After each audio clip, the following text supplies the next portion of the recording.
What's going on, ladies and gentlemen? Thank you so much for tuning in. It's me, Mikey Pipes. Shiver me timbers! It's 46 degrees in the warehouse. Sorry, 47. 47. It was 46 a second ago. Oh, we're condensing. Oh, we're condensing. I gotta get a bucket. Hold on. All right, we got a bucket. The neutralizer is missing. It was a little cold this morning in the shop, the Pipe Doctor Home Services Woodmere headquarters. So I decided to fire up the Weil-McLain Ultra 3, the Modine, and the Bosch running on emergency heat right now. Emergency heat is configured to run fan coil off boiler. So the way this is set up, I have all five of, well, except that one. I have all four of these machines. TT is connected to XX on the zone relay, okay? So if any of the two zones that are hooked up to that are calling, right, it's gonna turn on one of these boilers. Now I have these toggle switches. This is in the on position. This is off. That's off. That's off. If I have more than one on, we're going to have problems, right? You'll have a short. So this boiler right now is the only one configured to receive TT. And I just programmed it for a target temperature of 180 degrees because the zone 2 on the boiler is configured for fan coil, and that's a fan coil. So the boiler is heating up water. This primary loop circulator is circulating, right? Our closely spaced T's are not really here, they're there, right? Here's our system pipe, and this is reserved for future use. And we connect to here. And here we have our spiral vent going to our system piping, the zones, okay? This circulator is on, nice and warm. That's warm, that's warm. If I turn on this thermostat, this radiant wall, compliments of Upanor, is gonna heat up. And I have these temperature sensors. See, it's cold. It's cold. Let's make that condensing boiler thrive a little bit better. Okay? Let's set that for 60, even though it's never going to get there. So now, in a few moments, that hot water is going to be circulating to this loop. And you're going to see before your very eyes that PEX expand and not look straight up and down like that anymore.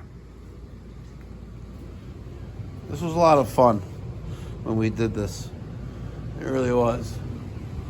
It was a lot of fun. Some Unistrut, aka Kindorf, Unistrut clamps. It was a lot of fun. So now this Grundfist circulator is circulating. Still not yet. It's cold. It's cold. That's hot. Well, it'd be nice if it was actually doing something with the water. Let's crank that bad boy up.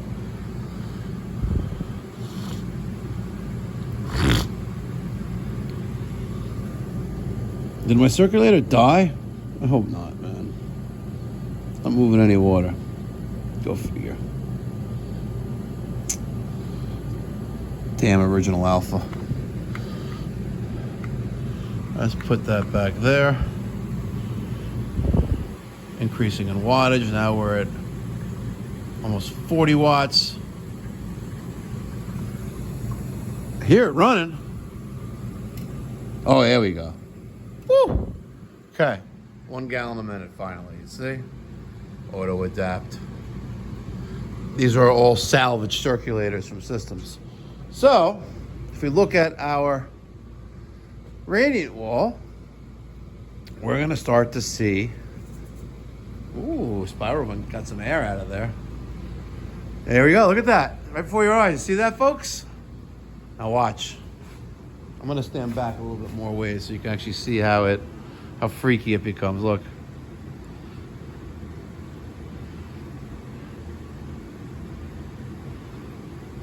Right before your very eyes. Pretty cool, huh? This is why it's always a very, very good idea when you're doing in-floor hydronic heating, radiant heating with PEX, don't run it until the mud is done. If you need to pressurize with air or water to make sure you have no leaks, feel free to do that, right? But not with hot water. Just use cold water. Because look, imagine this was on the floor. Yeah, when it cools off, it's gonna shrink back, right? But look at that. Pretty cool, huh? And we're really not that much higher in temperature. This is reading 60. That one's still reading, well, now we're on 45, 40, almost 50 degrees. But, you know, they're all like spaghetti, SpaghettiOs. All right, and I'll turn the heat off. And we're up to 50 degrees already, see? So I have 100,000 BTUs here, and I believe this is a 40,000. I'd have to look it up. I don't remember how many BTUs this coil is, but not too shabby. Anyway, folks, yesterday was a great day here at Pipe Doctor Home Services. Oh, I have one stir left. I gotta stir up my sugar in the espresso. Just a little bit of sugar, nothing crazy. Put that right there. Yesterday was a great day at Pipe Doctor Home Services. Carlos and I, with Derek helping, we installed that A.O. Smith 40-gallon water heater. I was there at exactly 8 o'clock, and we were done leaving the customer's location. I believe it was 9:20. And we had to, we couldn't go through the garage because one of the tenants' cars were blocking our entry, and I wasn't taking the risk. But yesterday, let's just see, I rang the doorbell at 8 o'clock in the morning. I got there at 7:54, and we were done, I kid you not, 9:08 in the morning for a 40-gallon replacement water heater. Not too shabby, huh? It helps to know what you're doing and have experience in doing that. Then we went to a customer's home, a new customer's home, happens to be a YouTube subscriber in Howard Beach. He has a a US Boiler Burnham Alta, ALTC 200 is the model number. In my opinion, slightly a little big than the house needs. 136 would have been more than sufficient, but internal circulator toast. And surprisingly, in my US Boiler Burnham Alta boiler service kit, there's not an internal circulator in that kit. US Boiler Burnham, you listening? Why is there not an internal circulator in your kit? Quite upsetting, and I wasn't going to take it from my live fire model, but I have a couple of these. All right. US Boiler was nice enough to send to us since we put in so many of their units. Now, here is top lid. All right, there's no circulator on here. None whatsoever. And there really should be. I guess they didn't realize that circulators die. So, and the warranty process for parts like the other manufacturers, you got to call distribution. You got to put in a warranty claim. It's really a pain in the ass. But you know what? Unlike some other manufacturers, we that's probably the first time I needed to call Burnham to get a part. I don't know, maybe 5 years. For parts in the warranty.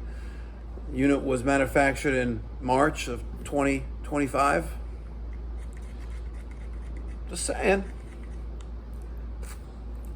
That really shows you the reliability, performance, and durability, dependability of a US Boiler Burnham product. I'm saying things don't go wrong, but pretty epic.